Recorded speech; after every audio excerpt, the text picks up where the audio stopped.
Hi, എൻ്റെ പേര് ഗോപിക രാജേന്ദ്രൻ. ഞാൻ എറണാകുളം ജില്ലയിലെ ആമ്പല്ലൂർ സ്വദേശിനിയാണ്. ഇക്കഴിഞ്ഞ PSC നടത്തിയ കേരള ബാങ്ക് പരീക്ഷയിൽ എനിക്ക് 130ാമത് റാങ്ക് കരസ്ഥമാക്കാൻ സാധിച്ചു. ഇപ്പോൾ എനിക്ക് അഡ്വൈസ് മെമ്മോ വന്നു. അപ്പോയിൻമെൻറ്റ് ലെറ്ററിന് വേണ്ടി ഞാൻ കാത്തിരിക്കുകയാണ്. ഞാൻ എൻട്രിയിലെ ഗോൾഡ് ബാച്ച് സ്റ്റുഡൻ്റ് ആയിരുന്നു. എൻ്റെ വിജയത്തിലേക്ക് എന്നെ എത്താൻ സഹായിച്ച എൻട്രിയിലെ ടീച്ചേഴ്സിനും മെൻറ്റേഴ്സിനും ടീം എൻട്രിക്കും ഞാൻ നന്ദി പറയുന്നു. HDC കംപ്ലീറ്റ് ചെയ്ത് കഴിഞ്ഞ് ഞാൻ CSEB എക്സാമിന് വേണ്ടി പ്രിപ്പയർ ചെയ്യുകയായിരുന്നു. അപ്പോഴാണ് കേരള ബാങ്കിൻ്റെ നോട്ടിഫിക്കേഷൻ വരുന്നത്. ഞാൻ അതിനെപ്പറ്റി യൂട്യൂബിൽ സെർച്ച് ചെയ്തപ്പോൾ എൻട്രിയുടെ ഫ്രീ ക്ലാസ്സസ് എനിക്ക് കിട്ടി.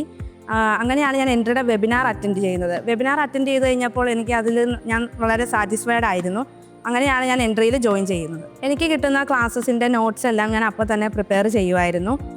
ഷോർട്ട് നോട്ട്സും അതിനോടൊപ്പം തന്നെ ഞാൻ പ്രിപ്പയർ ചെയ്യുമായിരുന്നു. അന്ന് കിട്ടുന്ന സബ്ജക്റ്റുകളെല്ലാം ഞാൻ അന്ന് തന്നെ പഠിച്ചു തീർക്കാൻ ശ്രമിക്കുമായിരുന്നു. എൻ്റെ പഠന രീതിയെപ്പറ്റി പറയുകയാണെങ്കിൽ ഞാൻ ക്ലാസ്സുകൾ കാണാറുണ്ട്.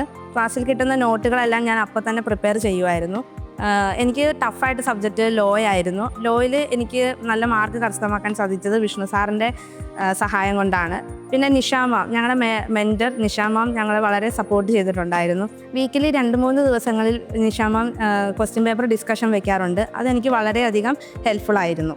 എനിക്ക് കൃത്യമായ ഒരു പഠനരീതി ഉണ്ടായിരുന്നില്ല. ഞാൻ ആദ്യമായി എടുത്ത ഒരു ഓൺലൈൻ ക്ലാസ് ആയിരുന്നു എൻട്രിയിൽ വരുമ്പോൾ എനിക്ക് എങ്ങനെയാണ് ഇത് മുന്നോട്ട് കൊണ്ടുപോകേണ്ടതെന്ന് അറിയില്ലായിരുന്നു. എൻട്രിയിൽ സ്റ്റഡി പ്ലാൻസും ലൈവ് എക്സാംസും മോക്ക് ടെസ്റ്റുകളും ഉണ്ടായിരുന്നു. ഇതെല്ലാം എനിക്ക് വളരെ ഹെൽപ്ഫുൾ ആയിരുന്നു.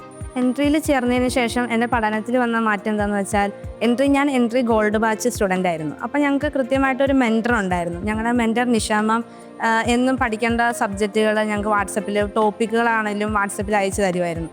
അത് ആണ് ഫോളോ ചെയ്തുകൊണ്ട് പോയത്. അപ്പോൾ കൃത്യമായിട്ടൊരു പഠന രീതി ഇല്ലെങ്കിലും മെൻറ്റർ അതിന് ഫുൾ സപ്പോർട്ടായിരുന്നു ഞങ്ങളെ. എൻട്രിയിൽ ലൈവ് എക്സാമുകളും മോക്ക് ടെസ്റ്റുകളും അതിനോടനുബന്ധിച്ചുള്ള പ്രോഗ്രസ് കാർഡുകളും ഉണ്ടായിരുന്നു. ആ പ്രോഗ്രസ് കാർഡുകളിൽ നിന്ന് നമുക്ക് എവിടെയാണ് നമ്മുടെ വീക്ക് പോയിന്റുകൾ അത് നമുക്ക് കുറച്ചും കൂടി ഇമ്പ്രൂവ് ചെയ്യാനായിട്ട് സാധിക്കുമായിരുന്നു. എനിക്ക് ഏറ്റവും ടഫായിട്ടുള്ള സബ്ജക്റ്റ് ആയിരുന്നു ലോ. എൻട്രി ചേർന്നതിന് മുന്നേ എനിക്ക് ലോ ഏറ്റവും മാർക്ക് കുറവായിരുന്നു ലഭിച്ചിരുന്നത്. അപ്പോഴാണ് വിഷ്ണു സാറ് ഞങ്ങൾക്ക് എൻട്രിയിൽ അധ്യാപകനായിട്ട് എത്തുന്നത്. വിഷ്ണു സാറ് ഓരോ വേർഡുകളും ഓരോ സെൻറ്റൻസുകളും അതിൻ്റെ അർത്ഥം മീനിങ് വരെ ഞങ്ങൾക്ക് പറഞ്ഞു തരുമായിരുന്നു. അതിൽ നിന്ന് ഷോർട്ട് നോട്ട്സുകളും ഡീറ്റെയിൽഡ് ആയിട്ടുള്ള നോട്ട്സുകളും ഞാൻ പ്രിപ്പയർ ചെയ്യുമായിരുന്നു. വിഷ്ണു സാറ് നല്ല ഇൻറ്ററാക്റ്റീവായിട്ടാണ് ക്ലാസ്സുകൾ എടുത്തുകൊണ്ടിരുന്നത്. അപ്പോൾ നമുക്ക് എന്തെങ്കിലും ഡൗട്ട് സംശയങ്ങൾ ചോദിക്കാനാണെങ്കിലും സാറ് വളരെ ഫ്രണ്ട്ലി ആയിരുന്നു. അതുപോലെ തന്നെയാണ് ഞങ്ങൾക്ക് ബാങ്കിങ് പഠിപ്പിച്ചുകൊണ്ടിരുന്ന ജിസ്ന മിസ് വളരെ ഹെൽപ്ഫുൾ ആയിരുന്നു. ബാങ്കിങ്ങിൽ വരുന്ന ഓരോ അപ്ഡേഷൻസും അപ്പോൾ ഞങ്ങൾ അന്നത്തെ ലൈവിൽ ഞങ്ങൾക്ക് ഷെയർ ചെയ്യുമായിരുന്നു. ബാങ്കിങ്ങിൻ്റെ ബേസ് തൊട്ട് ജിസ്ന മിസ് ഞങ്ങൾക്ക് പഠിപ്പിച്ച് തന്നിട്ടുണ്ട്.